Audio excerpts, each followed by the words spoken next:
It's Saturday, October 24th, 1942. The largest military conflict the world has ever seen is engulfing much of our planet.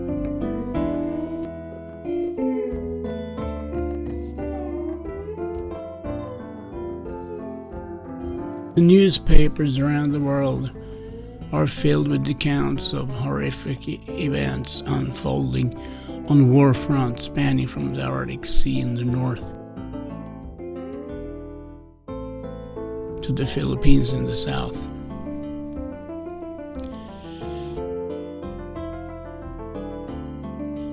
Most of Europe is occupied by Hitler's armies, who have also penetrated deep into the Soviet Union.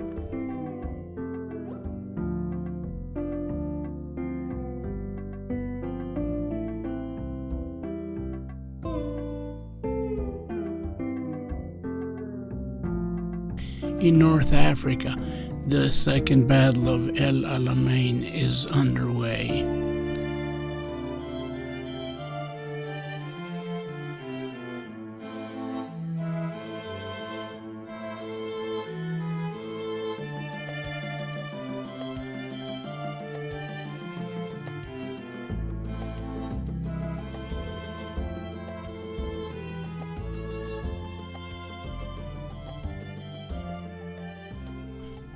Montgomery's 8th Army, joined by several allied nations, is fighting against the German Afrika Corps under the command of Erwin Rommel and units of the Italian Army.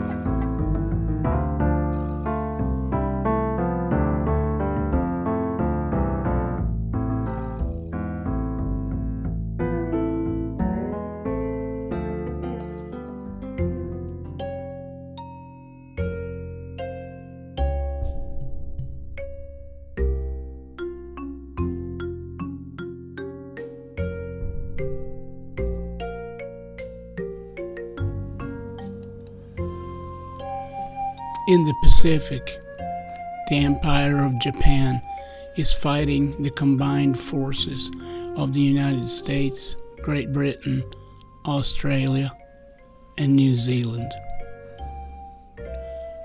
During this year, countless new place names will be introduced to mankind's collective vocabulary.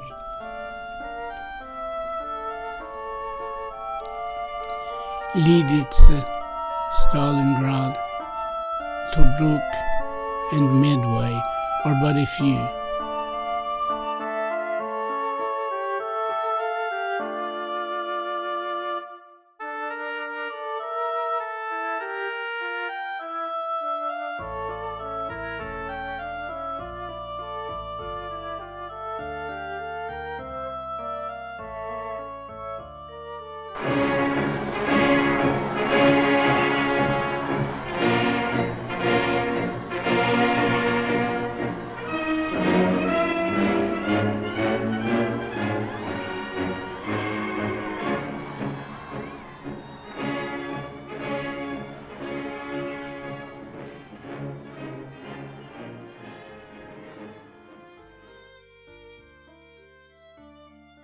After the assassination of Reichsprotector Reinhard Heydrich were unambiguous.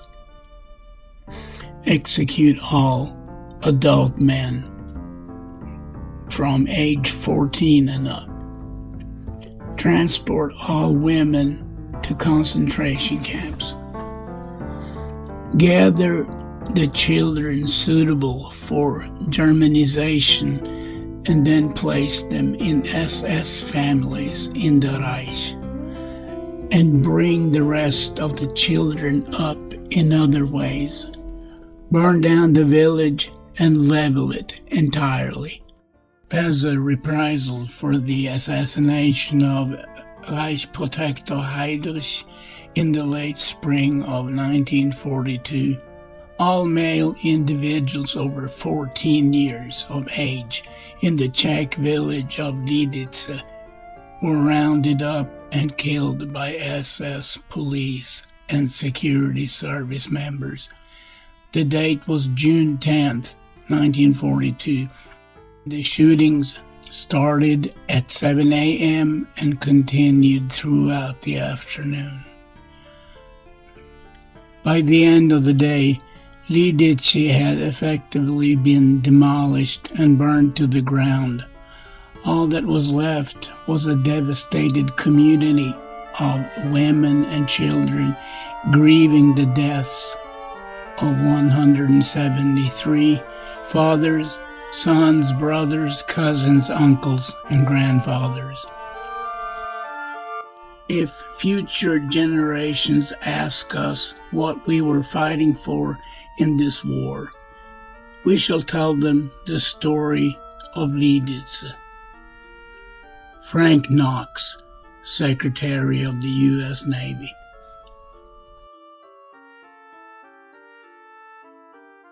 In the Saturday, October 24th, 1942 issue of Sweden's most widely circulated daily newspaper, Dagens Nyheter, the good news is few and far between.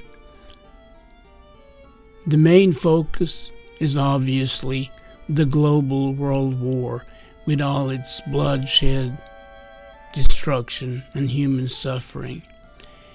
If we take a look at a few of the headlines, we soon get the idea what worldwide belligerence looks like. In Stalingrad, the German Sixth Army, under the command of General Friedrich von Paulus, is involved in heavy fighting at the Red October steelworks.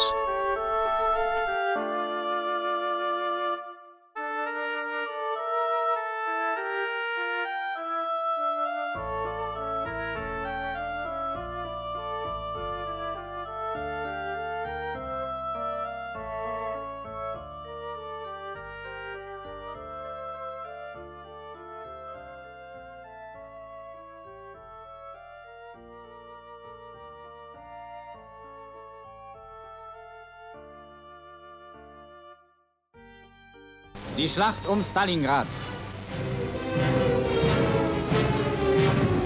Am Rande der nördlichen Fabrikvorstadt. Schwere Batterien beschießen die an der Wolga gelegenen Industrieanlagen, die zu den bedeutendsten der ganzen Sowjetunion gehören. Stalingrad, full of World War II. For hours, days and months, for endless period, every woman and child becomes Stalingrad's defender against furious, increasing Nazi sky and land attacks. The destruction of homes and factories is unending, but despite this avalanche of shot and shell, the heart and the will of the city's defenders never falters.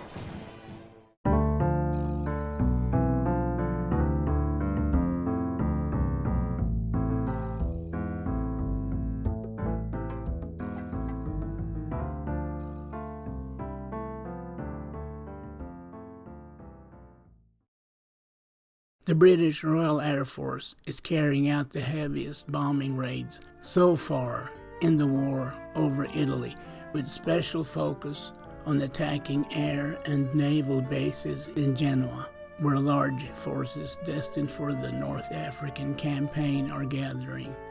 The resulting damages are reported to be significant.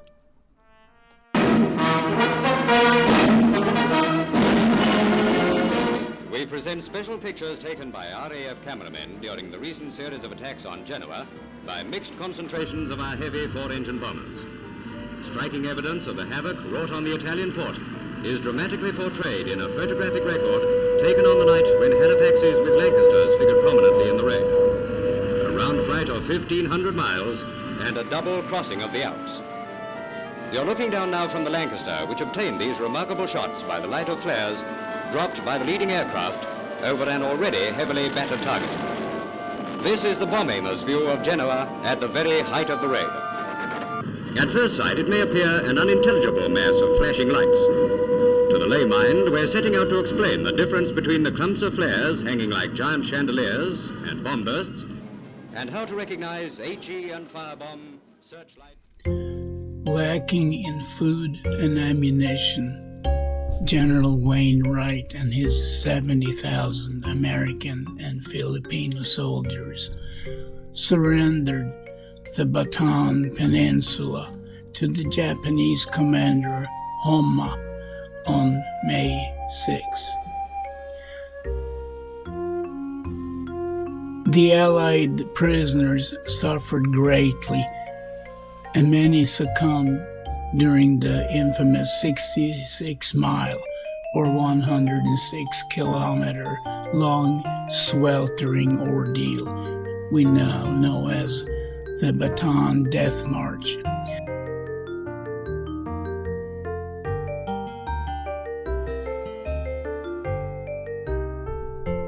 The Battle of Midway was a major World War II naval battle between the U.S. and Japan.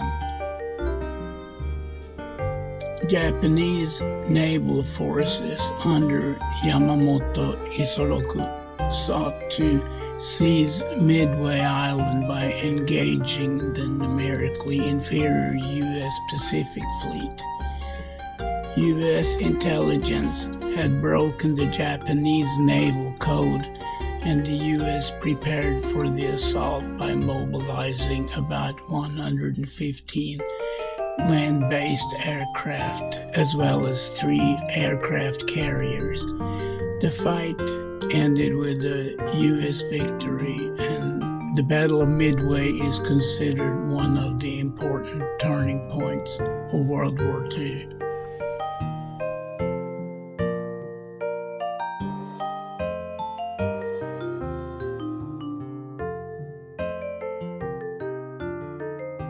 The shortest distance from Sweden to Russia is approximately 134 miles, or 210 kilometers. If you were to draw a line from Stockholm to Leningrad, it's going to show that the two cities are around 430 miles apart. That's 690 kilometers.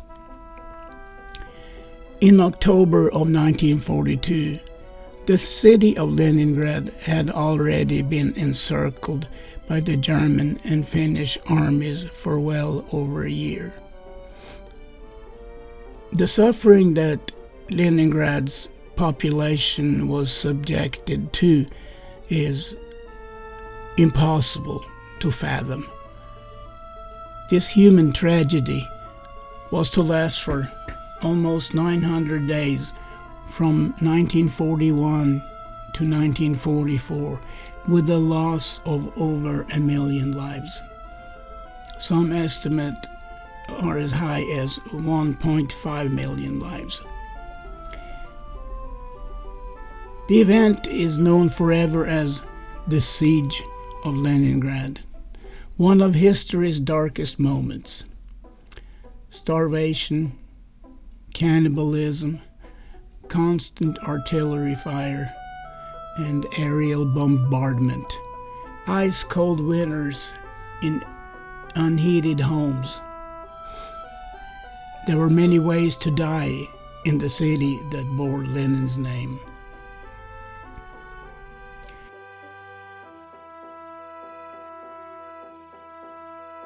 Three days after Ketty von Ham wrote her last letter, the first snow fell over Leningrad.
The 5th SS Division Viking took part in Operation Barbarossa, the invasion of the Soviet Union.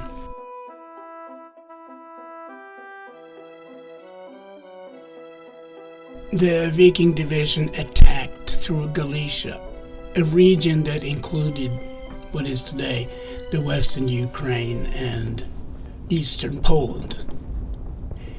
In July and August, the Viking Division participated in the encirclement battles at Uman and Kiev.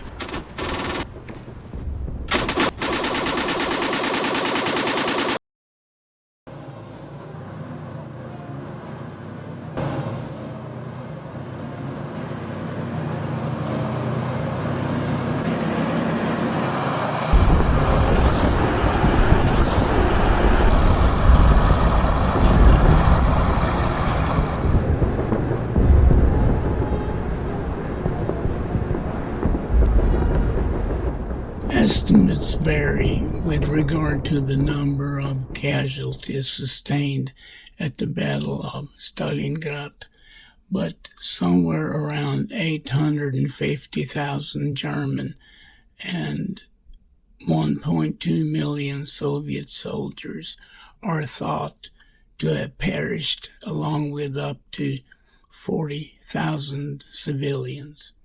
All in all, 2 million people. Later in August, the division fought for the bridge across the Dnieper River at Dnipropetrovsk.